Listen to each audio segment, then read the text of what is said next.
প্রশ্ন শুরু করতে চাই আরাফাত আপনাকে দিয়ে। আমরা দেখলাম কিছুদিন আগে গার্মেন্টস শ্রমিকরা আন্দোলন করলেন এবং ব্যবসায়ীরা খুব উদ্বিগ্ন হয়েছেন এই আন্দোলনে। চট্টগ্রাম নির্বাচনে আওয়ামী লীগ সমর্থিত প্রার্থী মহিউদ্দিন চৌধুরী পরাজিত হয়েছেন। ঢাকা বিশ্ববিদ্যালয়ের ছাত্রদল ছাত্রলীগ সংঘর্ষ হয়েছে এবং এই ধরনের একটি পরিস্থিতিতে পরশুদিন 27 তারিখ হরতাল ডেকেছে বিএনপি। 4 দলীয় জোটের দল সমূহের এই হরতালে সমর্থনও আছে। সব মিলিয়ে আসলে সরকার কি অবস্থায় আছে, সরকার কি পরিস্থিতি নিয়ন্ত্রণে রাখতে পারছে? লম্বা কোয়েশ্চেন করে একটু স্পেসিফিক্যালি কিভাবে বলি, গার্মেন্টস এর যে প্রবলেমগুলি হলো সেটা তো একটা উত্তরণের চেষ্টা আমরা দেখলাম করা হয়েছে। আর এই সমস্যাটা আসলে অনেকদিন ধরে আছে আমরা জানি। এট দ্য সেম টাইম এখানে কিছু স্পেসিফিক রিসার্চ লাগবে, যেটা আমি পার্সোনালি মনে করি। সেটা হচ্ছে যে অনেকের ধারণা যে গার্মেন্টস ওনার যারা অনেক বেশি আর্ন করে, তারা তাদের জীবনে অনেক কিছু অনেক বড় বড় প্রফিট করে, নিজেদের জন্য ব্যয় করে, কিন্তু শ্রমিকদের বিষয়টা দেখে না। আবার আরেকটা ধারণা যেটা আছে যে শ্রমিকরা যে আমাদের এখানে যে ওয়েজ রেটটা এত কম, সেটাই আমাদের কম্পিটিটিভ অ্যাডভান্টেজ, এই জন্যই আমরা কাজটা পাই। আমাদের এখানে আনস্কিল লেবার অনেক আছে। তো এখন আসলে একটা হিসেব নিকেশ করে, যেটা আমি রিসার্চের ব্যাপারটা বললাম, করে দেখা দরকার যে আসলে ওয়েজ রেটটা যদি বাড়ানো হয়, যেখানে একটা মানবিকতার প্রশ্ন আছে যে যে স্যালারিটা এখন দেওয়া হয় সেখানে চলবে কি করে, যে বাজারের দাম সবকিছু গণনায় ধরে। তো সেক্ষেত্রে যেটা প্রশ্নটা হচ্ছে যে এই যে আন্দোলন পরিস্থিতি, সেটা দেখা গেল অনেক পরে সরকার এই বিষয়ে মনোযোগী হলেন, যেখানে আমরা জানলাম যে ইভেন গোয়েন্দা সংস্থারও রিপোর্ট ছিল যে পরিস্থিতি অশান্ত হতে পারে। চট্টগ্রামের যে পরাজয়টি, সেই পরাজয়টিকেও খুব একটা আমলে নিলেন না সরকার, এবং পাশাপাশি সামনে হরতাল আছে। বিএনপি অভিযোগ করেছে যে সরকার প্রভোগ করার চেষ্টা করছে, লোকজনকে গ্রেপ্তার করছে। আসলে কি সরকার পরিস্থিতি নিয়ন্ত্রণে রাখতে পারছে কিনা? এটা তো মানে স্বাভাবিক কিছু বিষয় আসলে বাংলাদেশের মতন একটা দেশে এটা নিয়ন্ত্রণের বাইরে চলে গেছে এরকম কিছু আমি বলবো না। আর হরতালের বিষয়টি তো অনেক আগে থেকে ডিক্লেয়ার করা ছিল। রাদার যে বিষয়টি আমার, আচ্ছা আমি একটু আগের বিষয়টি একটু ক্লারিফাই করে নিই। যেটা বলছিলাম যে আসলে স্পেসিফিক্যালি কিছু তথ্যপাত্রে রিসার্চ করার বিষয় আছে এবং তার উপর বেস করে একটা ওয়েজ রেট ডিফাইন করতে হবে, এবং সবাইকে কনসেনসাসের মধ্যে নিয়ে এসে এটা যদি করে দেওয়া যায় একবার, তাহলে আমার মনে হয় এই বিষয়টা একটা মানে সুরাহা করা সম্ভব।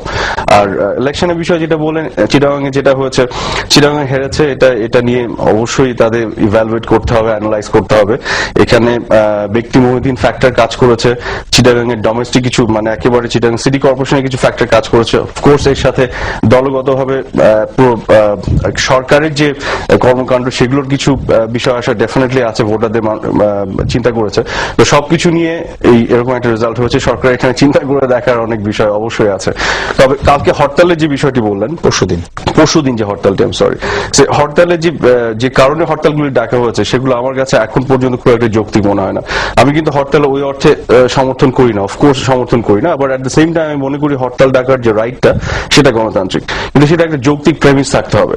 আমি এখন পর্যন্ত কোনো যৌক্তিক প্রেমিস খুঁজে পাচ্ছি না যে কেন হরতালটা ডাকা হয়েছে। স্পেশালি ভোলা ইলেকশনের পরে বলা হয়েছিল যে ইলেকশন কমিশনকে প্রশ্নবিদ্ধ করে। তো পরবর্তী ইলেকশন, চিটাগাং ইলেকশন যেটা হলো, সেখানে তো মোটামুটি প্রমাণিত হলো যে ইলেকশন কমিশন খুব শক্ত হবে, এবং আমরা সবাই অ্যাপ্রিসিয়েট করি, এবং আমাদের গণতন্ত্রকে স্ট্রেংথেন করতে অনেক ডেফিনেটলি হেল্প করবে। তো সেই দিক থেকে হরতালের প্রয়োজনীয়তাটা অনেকখানি মানে আমি বলবো যে ম্লান হয়ে গেছে। মানে স্পেশালি ভোলা ইলেকশনের পরেই যে বিষয়টি ছিল, ওরকম বিষয় এখন আমি যদিও আরাফাত সাহেব এখানে আওয়ামী লীগকে করে না, তারপর আমি জিজ্ঞেস করতে চাই যে কোনো কারণেই আওয়ামী লীগের কি জিজ্ঞেস করতে চাই যে কোনো কারণে কি তাদের বোঝার কারণ আছে যে এই কয় মাসে তাদের জনপ্রিয়তা 5 গুণে বৃদ্ধি পেয়ে গিয়েছে, যে তারা 50,000 ভোটে জিতেছে। তো নির্বাচন কমিশনকে, হ্যাঁ, দে বিহেভ ওয়েল প্রোভাইডেড আপনি you keep a very close eye on them, এতটুকু আমি বলবো। তো এখানে একটু আমি অ্যাড করতে চাই, সেটা হচ্ছে যে আসলে একটা হচ্ছে ভোলাতে যে কনস্টিটিউয়েন্সি যেটা, সেখানে ইলেকশন, আর একটা হলো চিটাগাং এ যেটা, এই ধরনের ইলেকশন গুলি মানে আইসোলেটেডলি আসলে সামগ্রিক বিষয়টা ধরে না। আসলে এটা জাস্ট একটা কনস্টিটিউয়েন্সি, ওখানে ডোমেস্টিক ফ্যাক্টর অনেকগুলি কাজ করে। এন্ড আমি কিন্তু একেবারেই কখনোই বলিনি যে মহিউদ্দিন ফ্যাক্টরটাই is the only factor, Awami League ওখানে হারেনি, সেটা কিন্তু আমি বলিনি। আমি বলছি নির্বাচন কমিশনের ভূমিকাটা নিয়ে কথা বলছি। আচ্ছা, সেটা নিয়ে আমি আসছি। আমি বলেছি অনেকগুলি ফ্যাক্টর এখানে ছিল, অফকোর্স। এবং বাংলাদেশের ট্রেডিশনালি আমরা দেখেছি যে ক্ষমতায় আসে একটা অ্যান্টি ইনকামবেন্সি ফ্যাক্টর কাজ করে। খুব অল্পতে আমরা ইম্প্রেশন হয়ে যায়, অনেকভাবে ভালো দিকটার চেয়ে খারাপ দিকটা বেশি সমালোচনা করার চেষ্টা করি, হুইচ ইজ ওকে। যার কারণে এরকম একটা অ্যান্টি ইনকামবেন্সি ফ্যাক্টর তো অবশ্যই কাজ করেছে। এবং এছাড়াও আরো বেশ কিছু নেগেটিভ সাইড যে একেবারেই নেই গভর্নমেন্টের ক্ষমতা আসার পর থেকে, স্পেশালি ছাত্রলীগের বিষয়গুলি তাদেরকে অনেক বিব্রত That is one of the পরিস্থিতি reason হরতালের। না, I'm not talking about the হরতাল, আমি ইলেকশনের না, ঠিক থেকে আছে, আমি আমি হরতালে হরতালের আসছি। কথা বলছি।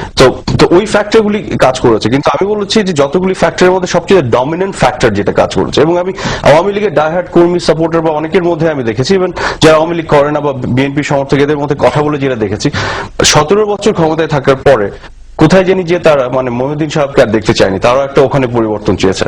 তো এখানে বলা যেতে পারে ক্যান্ডিডেট নির্বাচনে হয়তো আওয়ামী লীগ ভুল করেছে কি করেনি, এটা অন্য একটা ইভ্যালুয়েশনের প্রশ্নের ব্যাপার। তবে এটাকে যদি আমরা উভয় বলি যে একেবারে আওয়ামী লীগ পরাজিত হয়েছে, তাদের পপুলারিটি নেমে গেছে, সেটা খুবই এক্সট্রিম অ্যান্ড ওয়ান সাইডেড লব সাইডের একটা আইডিয়া হবে, যেটা আমার মনে হয়। এটা আরো স্পেসিফিক রিসার্চ করে দেখা, আল্লাহ যদি বাঁচিয়ে রাখে রাজনীতিতে যখন থাকবো দেখা যাবে, সময়ের সাথে সাথে ইনশাআল্লাহ আমরা যখন পরিবর্তনের চেষ্টা আমাদের ইনশাআল্লাহ থাকবে। ইনশাআল্লাহ। আমি শেষ কথা ধরে বলতে চাই যে পলিটিক্স কোনো রাতারাতি ব্যাপার নয়, এই পরিবর্তনের বিষয়টা অল অফ এ সাডেন হবে না। Right. আর একটা জিনিস হচ্ছে যে কেউ পরিবেশ তৈরি করে দেবে, মেধাবীরা তারপরে আসবে। অ্যাট দ্য সেম টাইম আমি মনে করি দ্য আদার ওয়ে অ্যারাউন্ড, মেধাবী যাদের দায়িত্বশীলতা আছে তাদেরকে এসে পরিবর্তনের সেই প্রচেষ্টায় মানে তাদেরকেও যোগ দিতে হবে অ্যাট দ্য সেম টাইম। আর পলিটিক্সে চিন্তার পরিবর্তন, মননের পরিবর্তন বা যে মাইন্ডসেটের পরিবর্তন, তার চেয়ে বড় দরকার যেটা আমার মনে হয়, এগুলো তো কালচারের সাথে সম্পৃক্ত। অনেক বছর ধরে একটা কালচার ইভলভ করে এখানে আসছে, এবং সেটাও কিভাবে হলো যদি আমরা দেখি, you have to look into the history. যে মিলিটারি ডিক্টেটররা বারেবার এসছে, এবং আমাদের যে ধারাটা গণতন্ত্রের ধারা বারেবার নষ্ট হয়েছে, সেইভাবে আমরা একটা জায়গায় চলে আসছি। তো এখন আমার যেটা মনে হয় আমাদের বেশি ফোকাস করা দরকার ইনস্টিটিউশনাল রিফর্ম আর ইনস্টিটিউশনাল চেঞ্জগুলি, সেগুলো অটোমেটিকলি কালচারটাকেও চেঞ্জ করবে। কারণ আমি মুখে বললাম আমি চেঞ্জ হয়ে গেলাম, কালকে আমি এক্স্যাক্টলি যা ছিলাম, তার মানে আমি মেনেও নিচ্ছি যে আমি খারাপ ছিলাম, ব্যাপারটা এরকম নয় তো। কারণ আমি তো ভাবছি যে আমি ঠিকই ছিলাম আমার জায়গায়। সো এটা এক্সপেক্ট করাটা আমি মনে করি না ইজ ভেরি প্র্যাগম্যাটিক, যে সবকিছু রাতারাতি হয়ে যাবে, ঠিক হয়ে যাবে, এবং যেগুলো বলা হয়েছে। বাট রাদার আমাদের যেটা করা উচিত, পয়েন্ট আউট করা উচিত কোন কোন জায়গায় ইনস্টিটিউশনাল রিফর্মগুলি করা রাতারাতি দরকার। হবে না এই কথা ঠিক, আমি আপনার কথা মেনে নিচ্ছি, কিন্তু প্রচেষ্টাটা তো দেখতে হবে। প্রচেষ্টা দেখতে পাচ্ছি, বদলানোর কোনো সেটাও রাতারাতি না হোক, কিন্তু সেই ধরেন প্রচেষ্টার 5 মধ্যে বছর, আমি 10 কিছু বছর। কিছু জিনিস যেটা দেখতে পাচ্ছি, আমি খুবই হোপফুল কিছু কিছু বিষয় নিয়ে, বাংলাদেশের ফিউচার, ডেমোক্রেসি ফিউচার নিয়ে। এবং যেটা ডেমোক্রেসি সেটাও কিন্তু অ্যাজ এ সেড, যেটা সেলফ কারেক্টিং মেকানিজম অটোমেটিকলি নিজে ফিক্স করবে। আমি আমাদের ইলেকশন কমিশন এবং তাদের কর্মকাণ্ড এবং তারা যে অথরিটি এবং ইন্ডিপেন্ডেন্স এনজয় করছে, এগুলো নিয়ে খুবই আশাবাদী। স্পেশালি লাস্ট ন্যাশনাল ইলেকশন যেটা হচ্ছে, পরবর্তী ইলেকশন গুলো নিয়ে বিরোধী দল আজকে এখন পর্যন্ত বলে যাচ্ছে ইলেকশন কমিশনকে কোয়েশ্চেন করছে, এটা আমাদের বিগত যে ধারাবাহিকতা তার ফলশ্রুতি, কিন্তু ইভেন্চুয়ালি এগুলো আস্তে আস্তে চলে যাবে।